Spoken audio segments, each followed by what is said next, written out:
Magaling na, yung malakas na yung subo mo, ano masasabi mo para sa Diwata? Ang masasabi ko lang,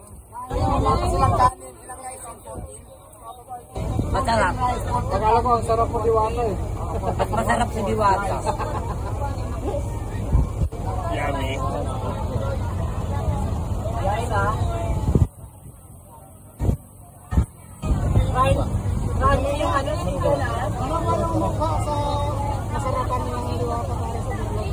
Gandami. Pero ka na? Hindi, meron ka na.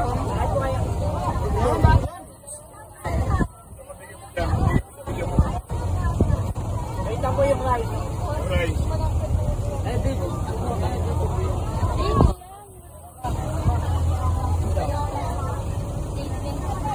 Kuha na lang. Ito. Kain boss. Boss, kain. Ano masasabi mo sa pagkain? Actually, ngayon ko lang natikman eh. Ano? Yung sauce ni Bossing, Diwata.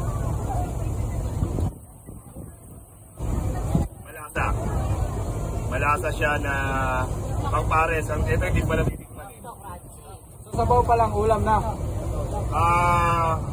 Okay na okay siya.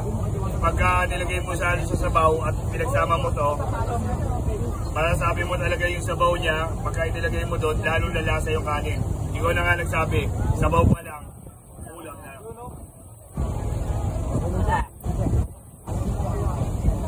Barbecue okay dyan. Basta ako, hindi worth it ang pagpila ko. Butcher pala.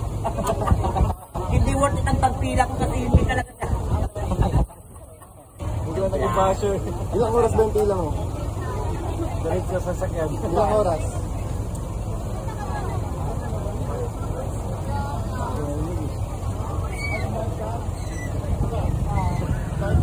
Marami na rin tayo nakainan na pares.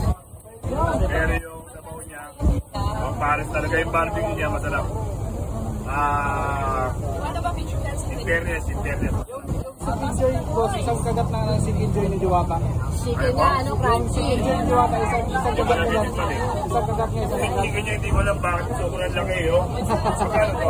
120 na sa rice sa kanila. Ang laki yun. Ayan, laki na.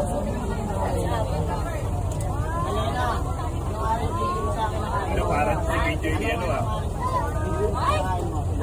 Anong review?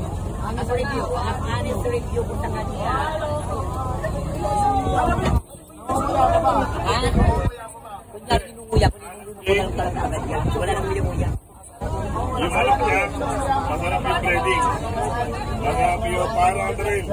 Parang katulad sa mga ibang fast food. Ibang Pilipino fast food, dahil hindi na ako magbibigay ng pangalan.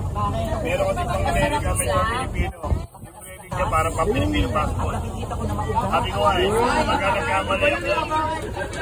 Ito yung combinations, pagka nagkamali ako, dapat masarap. Ibig sabihin, pagka ito hindi masarap, at sinabi ko ito, hindi masarap, lumalabas, at ito rin masarap. Kaya, magiging sinungaling ako, sasabihin ko to na, hindi masarap kasi nga masarap. Hindi lang kaya ko sabihin. Sabi ko alam nga ang kulay ko pa ito.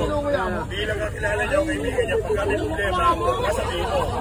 Pero yung wala nagsabi ng tingin natin, masarap siya. Walang bias yan, walang bias. Walang bias. Yung sabi ko alam nga yung kulay ko pa ito. Diba? Si Boss Yami na mismo ha, nagsabi. Walang dugo. Oo.